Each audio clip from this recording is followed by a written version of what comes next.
do it again.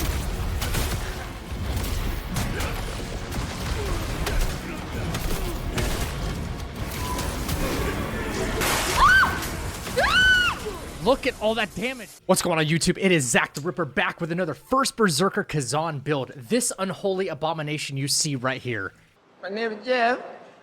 The name of the game today is Greatsword. Big numbers, go bonk, dopamine levels up. We got a lot of information to cover, so let's go ahead and get right into the build. So first of all, I want to preface this by saying I am currently level 150, as you see right below me. This is a mid to late game build that you can make with the Greatsword. Now, there are lower rarity versions of most of this armor that you can get, except for one piece that I know of. It is an in-game item. So please follow along with me. I'm going to show you what pieces we selected, why we selected them to get the most benefit out of them, and what you can swap in when you get the later armor set that is of the epic rarity. So let's get into it. So I want you to think of this Greatsword build as kind of a glass cannon type of build. It is high risk, high reward, and you can see massive amounts of DPS done to your target as long as you perform the combos in the right order and at the right time. So it is going to be about timing, and it is going to be about executing a certain combinations in order to get the maximum benefit out of this. Now this build centers around something very, very important. It is this jar armor right here. It is for headgear. The Vibin jar is the one we picked. There is a higher rarity version of this jar that you can get from Danjin. In order to acquire this one, you need to go and find 40 of his jars in order to unlock this one. Now, the higher rarity version, which would give you 10 strength rather than 7, which is the primary difference, basically the only difference between the two, that is a higher rarity, and it takes more game progress to even get. You have to get 42 jars. So I went ahead and went with the epic version right here. Okay, first things first, we are going to be using the neglected Greatsword, which is going to give us this skill right here. It's called the Titanic Descent Eruption skill. Very important as part of our combo chain. You'll see that later in the battle demonstration. Now here's where the jar starts to kick in, because it allows us to equip one item piece from different armor sets and get the first passive skill from each armor set, and I'm going to show you why. First up, we have the Great General's Pauldrons right here, which is going to give us a frontal assault damage increase of 10%. We'll get to more of the specifics on the skills here and what they mean when I show you the stats here in just a little bit.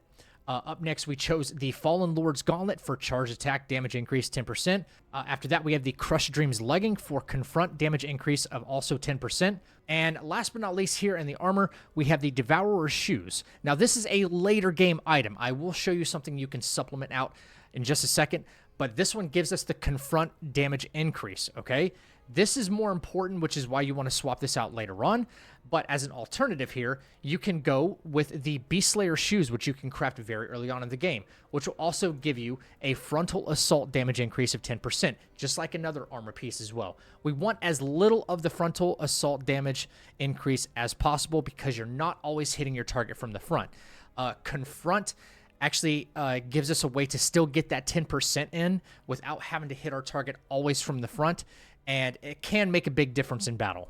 Now, for our accessories, we chose the Necklace of Singing Hawk. Why? Because, again, right down here, we have composed damage increase of 15%. We'll get to what composed means here in just a minute. And then, last but not least, the Fugitive Mage Rings. Charge attack damage increase of 10%. Now, that's really all you need to know as far as what we chose specifically for each item. It does require a lot of work on your part in order to not only go get the blueprints for these specific things, or if you've already found them at lower rarity, make sure you hold on to them so that way you can equip them later on. You still will get these passive skills. And for our Phantom, we are picking Wulfric the Resilient. Yes, I do have a max because I am towards the later game. I am level 150, but he gives us at level 20 frontal assault damage increase of 15%. Probably the best offensive Phantom ability that you can find. Now, let's go ahead and move into our skill tree, and then we're going to get into the overall status. All right, starting off in our Swift Attack skill tree, just go ahead and spec this all the way out. Make sure you do have Mortal Blow Bloodshed because it allows you to charge your light attacks, or Swift Attacks as they like to call it. Remember, we're getting a percentage increase based from our armor. Over here is where Titanic Descent Eruption, very important as part of the combo chain, unlocks. Make sure you spec this all the way out. Under the Potent Blow, this is what I have right here. Manifest Power, Ghost Arm Block. We don't really use Ghost Arm Block, though. Spirit Boost, Limit Break, and very important, Phantom Knight's Veil. That's going to be in the combo chain as well. Under the Unbreakable tree, we have Heat of Battle, Indomitable, Heavy Pressure, Inner Fury maxed all the way out, and Inner Fury Swift as well. In the overrun tree, make sure to prioritize this left side and everything down through the middle here. If we get a brink dodge, we will be getting a stamina recovery rate. Our stamina is very low. Remember, we invested a whole lot of points into strength and proficiency, so we want everything playing in our favor for extra stamina recovery. Extreme dodge is one of those things, and this further increases the stamina recovery right here for extreme dodge. So, very important right here. And last but not least, under the Greatsword skill trees, the guard.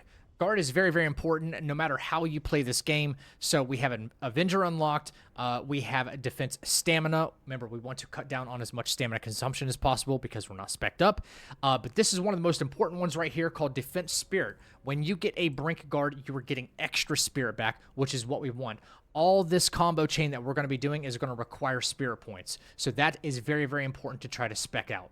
Let's go into the common skill tree. Under our common skill trees here, remember, we want to prioritize gaining spirit back in different ways, whether it's attacking, being attacked, perfect guarding, or perfect dodging. Under your resources right here, you want these 4 right here maxed out, spec'd out. Underneath reflection, reflection isn't going to be nearly as important. However, if you are good at reflections, it will give you more opportunities to perform the combo chain, doing those big swaths of DPS. Brutal attack. Execution is really not that important. If you want to save a point and put it into something else, I recommend putting it into a brutal attack reap.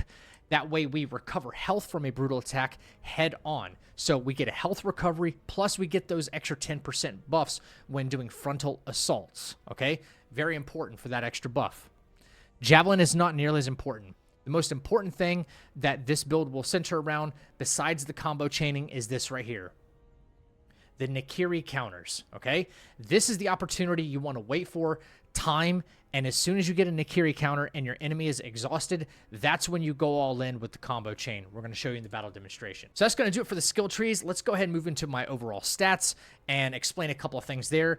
And lastly, before we get into the fights, I want to explain what passive skills you want to try to prioritize on your armor, from the lady downstairs next to the blacksmith, what you want to try to roll into your armor to get maximum benefit. So let's go ahead and get into that. Okay, so here we are in the status screen. Very quickly, I just want to explain some of the buffs that we're getting from those specific armor pieces that I was showing you earlier. The 10% buffs from things like Confront, Composed, and the game doesn't do a very good job of explaining that, so I just want to give you a very, very short breakdown. Okay, you see all my stats right here. I've pumped every point I can into strength, proficiency. Now, if you want to back off some of those points, that's totally fine, putting them more into vitality and endurance for more survivability. But if you want like high numbers and big amounts of DPS, you want to prioritize your strength and proficiency because you're using a greatsword. First things first, the attack direction, the frontal assault right here, we get a 25% damage increase, which is insane. From the armor pieces, again, we're getting 10% and another 15%. Composed applies to your character when your stamina is above 50%. Our stamina is going to remain above 50% a lot of the time because why? We're not going to be doing a whole lot of attacking. We're going to be brink guarding and dodging and staying out of the way, waiting for a perfect opportunity to do a reflection or a Nikiri counter, and then that's when we go in. So our stamina is going to remain high the whole time. All right, so that's kind of what you want to count on right there. And last but not least, we get a 20% increase from that. Absolutely insane. So you got 25 there, and as long as you attack them from the front, that stacks. That is a 45.9% increase right there.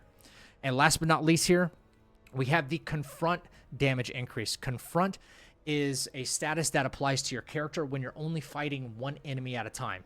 Now, every boss fight is only one enemy, so why would we not go all in on that? That is another 20% stacked buff on top of the 20 that I have here and the 25 right here. So you're looking at a 65% increase to your overall attack if not only you're fighting one opponent, you're attacking them from the front, and let's not forget, we also have charged attack damage increase. All of our skills are considered charged attacks, including the swift attacks we're going to be doing in the combo chain and the heavy attack right after, the potent blows. Those are all charged attacks. All of this is going to stack. You're going to see really, really satisfying large chunks of damage. So let's go ahead and get into the final part of all of this, the skills that you want to try to roll onto your armor for the most benefit.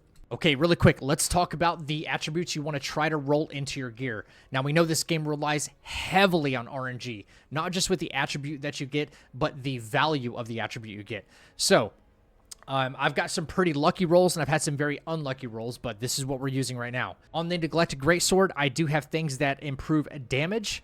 Overall damage increase. This one, Unscathed, will apply if we haven't taken damage yet. We want to try to take an early advantage in some of the battles right away before they even have a chance to hit us, so that can apply. Charged attack damage multiplier. That is obviously beneficial to our charge attacks, so that's what you want to do here. Now, from pauldrons, you do not get any kind of rolls on the pauldrons that are offensive. So you want to aim for high defense, extra stamina where you can, and extra stamina recovery. Remember, we only have 10 endurance here. So anything that aids us in survivability, being able to dodge more often and stuff like that, that's what we want. On the gauntlets here. Now, gauntlets give us offensive capabilities. Same thing as the weapon. I have composed stacking with it as well, 5.9%, all right? The composed, obviously, is when our stamina is above 50%. That will stack. That's why you saw that one number in our status tree that was like 20.9. There's a couple of different things throughout the armor sets giving us that. So damage multiplier, attack damage, just prioritize some offensive capabilities from your gauntlets. From the Crush Dreams right here, defense. Try to roll something high in defense because we do not have a whole lot of vitality. Again, if you want to respec, give yourself some more vitality. Aim for very high defense. I've got a flat defense right here of 443, which is insanely high. This is one of my lucky rolls. This leggings would otherwise be, I think, only 552, my total defense. So this is insane. This is a very, very good roll that I got. A little more stamina down here. And receive stamina damage increase. That one, I could roll and probably get something better, but I'm kind of lacking on some lacrima right now, so I'm not really rolling again. And finally, remember, we could equip the Beast Slayer shoes. That's one of the earlier game items that you can equip to still get that frontal assault damage increase. But we wanted to prioritize, I mentioned this earlier, we wanted to prioritize Confront, because we're fighting a one-on-one opponent almost all times, okay? Now, if you went with the Beast Slayer shoes, you get the frontal assault, which means you could be missing out every once in a while from that extra 10%. This ensures that we get the 10% every single time because we're only fighting one opponent with these big bosses. Now, this first stat roll right here, we got some stamina recovery. Again, I'm kind of running low on lacrima, so I can't really roll again, but we did get a very lucky roll with a damage multiplier increase right here. So try to prioritize as much offensive things as possible, and stamina recovery, okay?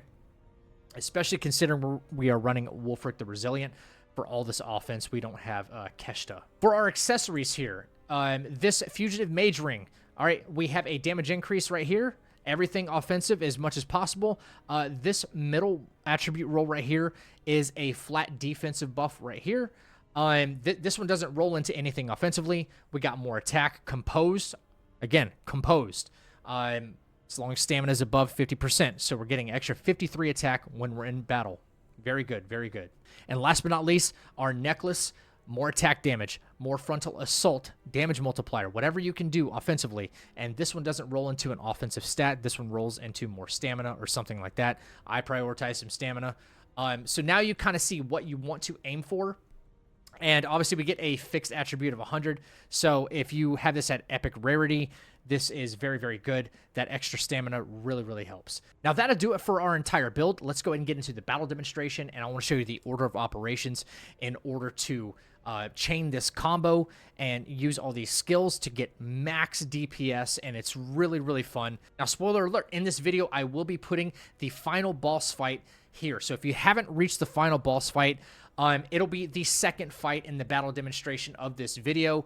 I just want to show you because he has the largest HP pool, and I am playing on normal mode here. Just want to go ahead and clear this up because I've had some haters in my comments. I am currently playing right here on normal mode, and once you switch back to easy, you can't move it again. So I just kind of like, you know, calling that out now. This will be on normal difficulty. This is very, very important. So you will see these kinds of damage numbers on normal difficulty against the boss with the highest HP pool in the entire game. So if that doesn't tell you something, I don't know what will. Let's go ahead and get to the battle demonstration, guys. Okay, so here's how the order of operations will go, depending on how you have your buttons assigned. You want to do Phantom Knight's Veil first, okay? Then follow it up with the Titanic Descent Eruption. Then you want to do a fully charged Swift Attack, then a fully charged Potent Blow, and then you want to wrap it up right here with Inner Fury, okay? That's going to be the order of operations after you get like a big Nakiri counter or a reflection or something like that, or even if you see the boss kind of standing still and you can take advantage of that. Let's go ahead and do it. All right, here we are into our boss fight, our first boss fight. All right. All right. All right. Just want to show you the potential behind these combo chains. Charge R2. Maybe we get a Nakiri right here. There we go. Just do this skill first. Eruption next. All right.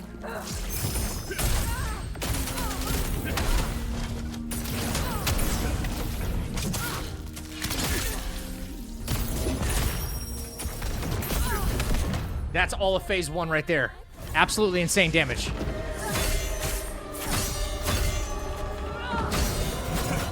All right, give us a chance to heal.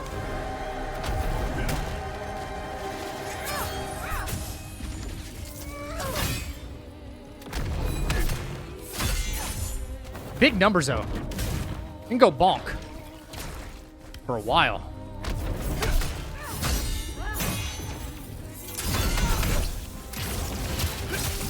Very big numbers. All right, if we stance breaker, we'll do the same combo. All right, here we go.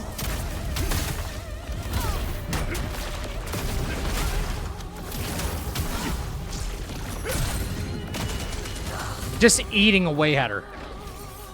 That's almost 50% right there. And we didn't even get a Nakiri yet.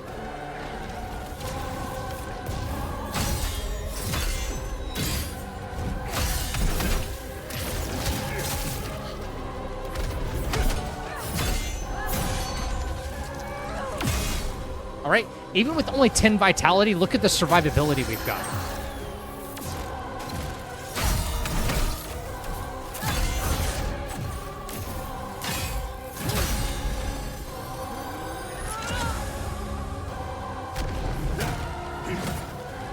All right, don't want to overdo our stamina.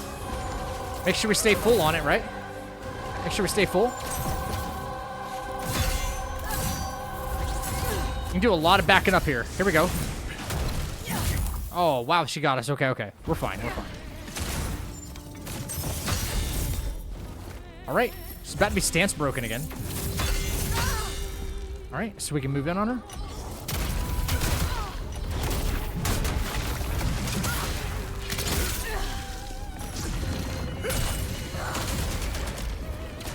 Look at all that, man. That's insane.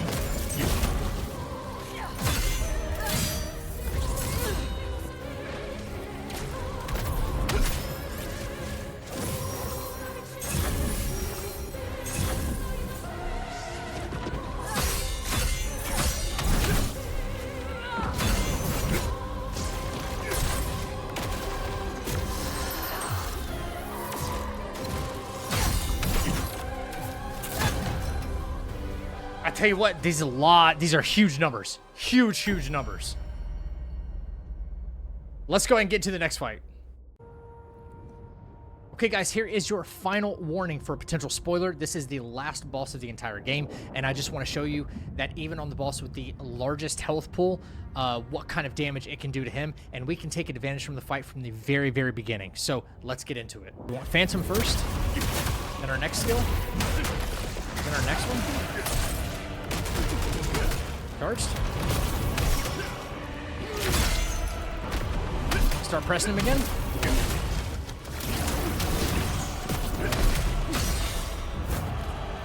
That's over half of his life already. That's kind of crazy. See, he gives us an Akiri counter here in a second.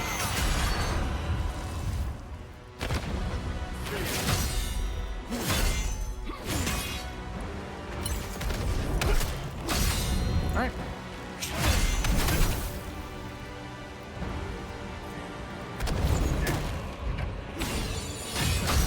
I think this is it right here.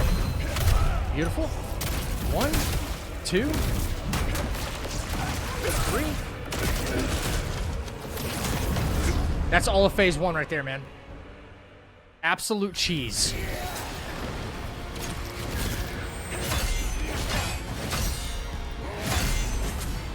Another Nikiri. We can do it again.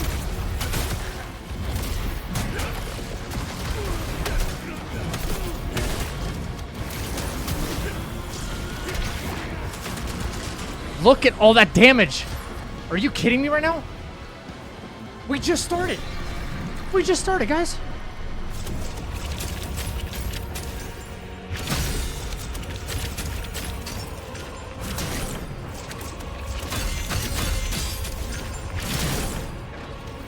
We just started.